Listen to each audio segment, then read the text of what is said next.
دفتر خارجہ نے کہا ہے کہ ایران اور امریکہ کے درمیان اسلام آباد میں ہونے والے مذاکرات پر پاکستانی میڈیا نے مثالی کردار ادا کیا ہے۔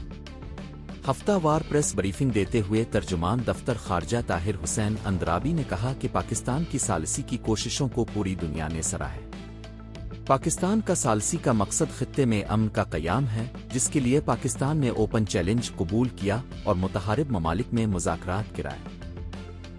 انہوں نے کہا کہ پاکستان کی امریکہ و ایران تناؤ میں کمی کے لیے تعمیری اور مثبت کوششوں کو عالمی سطح پر تسلیم کیا گیا ہے۔ وزیر اعظم شہباز شریف اور فیلڈ مارشل کی قیادت میں ثالثی کوششوں کے تناظر میں پاکستان نے فریقین سے رابطے کے چینلز کھلے رکھے۔ انہوں نے کہا کہ پاکستان لبنان میں اسرائیلی جارحیت اور حملوں کی شدید مذمت کرتا ہے۔ پاکستان نے SCO اور ATS میں بھرپور شرکت کی ہے۔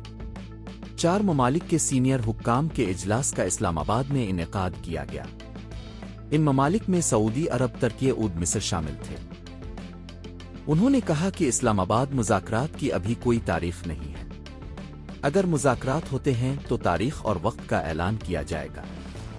ترجمان نے کہا کہ پاکستان میڈیا نے امریکہ ایران مذاکرات کے حوالے سے مثالی کردار ادا کیا ہے۔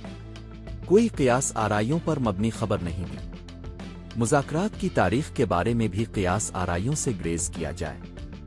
ہم ایران اور سعودی عرب سے طویل رابطے و گفتگو میں ہیں۔